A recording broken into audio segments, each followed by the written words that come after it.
You can imagine Pete Wild, the Fleetwood manager, if he said, right, who's the biggest threats? Well, we've got what's his name? Solomon on the right wing back. He's only scored 1 or 2 goals. Patrick's playing left wing back. Who scored the most goals in the last couple of seasons? Hawks. Hawks isn't in the squad.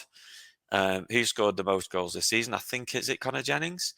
Connor Jennings isn't in the team, which I understand.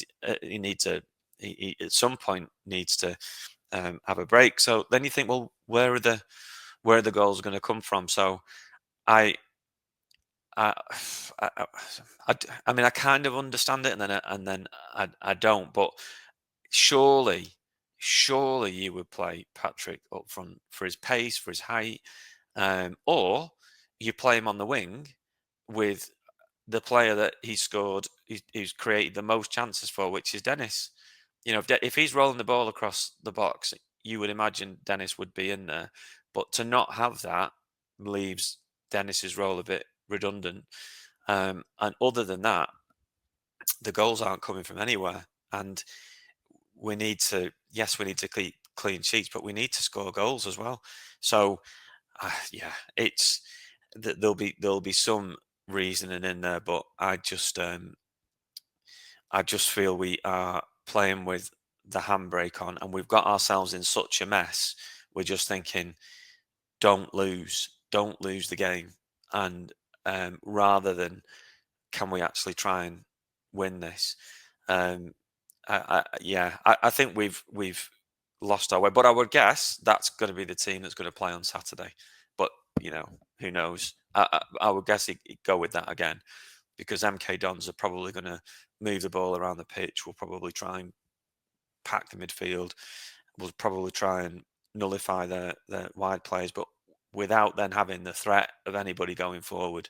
So I'd love to see Solomon up front or Patrick up front with somebody like Davison, who I think has done well. I mean, there was a moment in that game where he'd got a brilliant bit of control, gone past his player, looked up, where are the runners that he can give the ball to? They weren't there. So he's then trying to play it out with people that are running on the inside into a pack in the middle. So, yeah. I mean, everybody goes back to the Mike Bassett 4-4-2, don't they? But there was a point last night where I thought, if we go with 2 wingers here, which might be Patrick and then the new lad on the right, we'd have a solid back 4, we'd have 2 sitting midfielders, and we'd have 2 strikers up front with a crowd behind us that are willing the ball into the goal. So, it was. We didn't lose, but we never really looked like we were going to win. It was more hope than expectation. I think this is the problem that we find ourselves in now, that the expectations are so low, the bar is so low, that suddenly we're going, I didn't lose in a 0-0 draw at home to Fleetwood, and thinking that is acceptable, which it isn't really. Historically, that should never be acceptable for a Tranmere side, whatever moment in their history they might have been. And even when they were in non-league, I would have expected them to put up a good fight against Fleetwood, who would have been in League One or League Two at the time, if that game was being played at Prenton Park. To go back to the squad and the side, I guess the problem is there's Nigel Adkins is trying to find a balance between the defence and the attack. At the moment, that balance has been completely wrong all season. Tranmere haven't scored enough and they've been conceding too many.